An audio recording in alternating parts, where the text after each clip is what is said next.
হাসর অর্থ একত্র হওয়া, জড়ো হওয়া ইত্যাদি।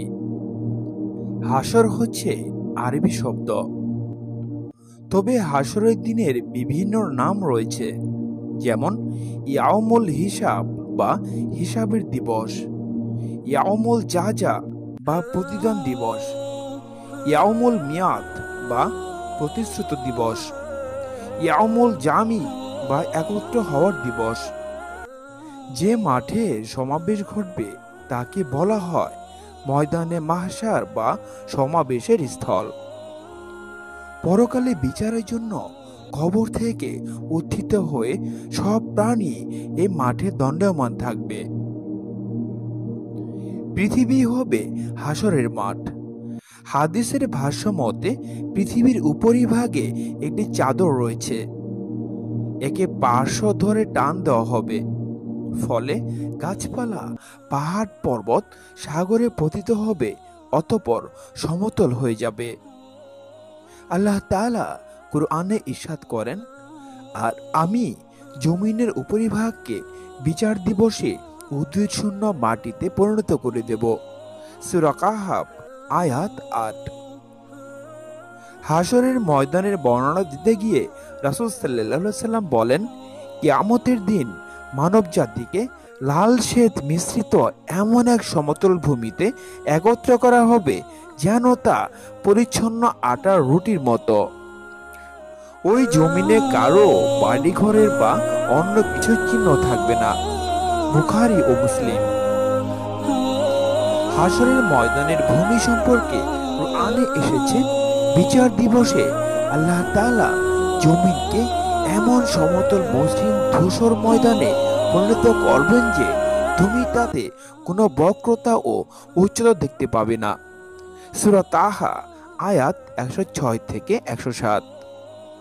কিয়ামতের দিনটি প্রচণ্ড উত্তপ্ত থাকবে। রাসূল সাল্লাল্লাহু আলাইহি ওয়াসাল্লাম বলেন, বিচার দিবসে সূর্যকে মানুষের কাছে আনা হবে, তা হবে তাদের থেকে এক ফরসাখ ৩ মাইল দূরে।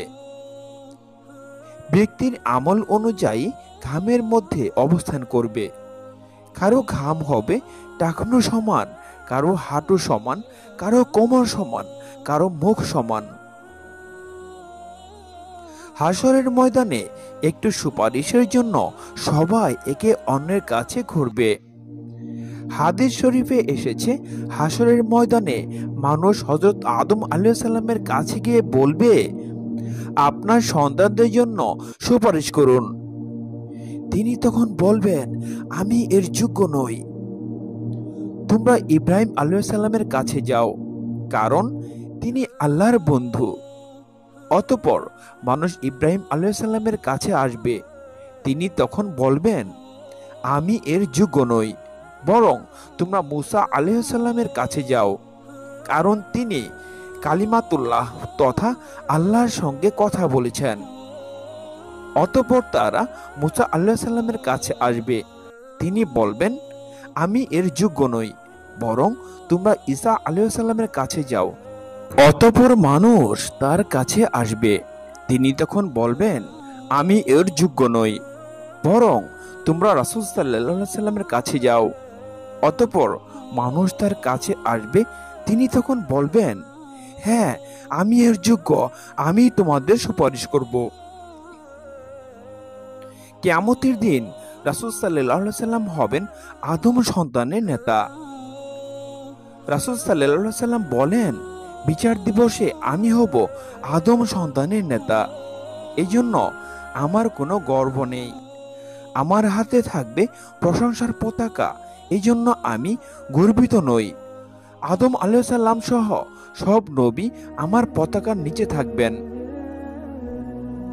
অতঃপর রাসূল সাল্লাল্লাহু আলাইহি সাল্লাম আরশের নিচে সিজদায় পড়ে যাবেন। তিনি আল্লাহ তাআলার নিকট সুপারিশ করবেন যে আল্লাহ তাআলা যেন বান্দাদের ফয়সালার জন্য আগমন করেন। আল্লাহ তাআলা তার সুপারিশ কবুল করবেন এবং মেঘমালার ছায়াতলে সমাগত হবেন। দুনিয়ার আকাশও ফেটে যাবে এবং দুনিয়ার সব ফেরেশতাও এসে যাবে। অতঃপর দ্বিতীয় আকাশও ফেটে যাবে সেখানের ফেরেশতারাও এসে যাবে। এভাবে 7টি আকাশ ফেটে যাবে এবং সব ফেরেশতা এসে উপস্থিত হবে। অতঃপর আল্লাহ তাআলার আরশ থেকে তিনি নেমে আসবেন। সম্মানিত ফেরেশতাগণ অবতরণ করবেন। অতঃপর স্বয়ং মহাপ্রজ্ঞাশীল আল্লাহ তাআলা আগমন করবেন। আরশে আজিম থেকে হাসরের ময়দানে আল্লাহ তাআলার আগমনের সময় সব ফেরেশতা তাসবিহ পাঠ করবেন। সাম্রাজ্য ও আত্মার অধিকারীর পবিত্রতা বর্ণনা করছি। সম্মান ও অসীম ক্ষমতার অধিকারীর প্রশংসা ও গুণগান করছি। সেই চিরঞ্জীবের পবিত্রতা বর্ণনা করছি, যিনি মৃত্যুবরণ করেন না। তারই গুণগান করছি, যিনি সৃষ্টিজীব সমূহের মৃত্যু ঘটিয়ে থাকেন এবং তিনি নিজে মৃত্যু মুখে হন না। ফেরেশতাগণ ও আত্মার প্রভু তাসবিহ পাঠ করছি। আমাদের বড় প্রভুর পবিত্রতা বর্ণনা করছি। সাম্রাজ্য ও শ্রেষ্ঠত্বের অধিকারীর আমরা গুণগান করছি। সদা সর্বদা তারই পবিত্রতা বর্ণনা করছি। পরিশেষে আল্লাহ তাআলা উম্মতে মুহাম্মদীকে হাসরের ময়দানে তার পবিত্রতা ও গুণগান করার মাধ্যমে নাজাত লাভের তৌফিক দান করুন। আমিন।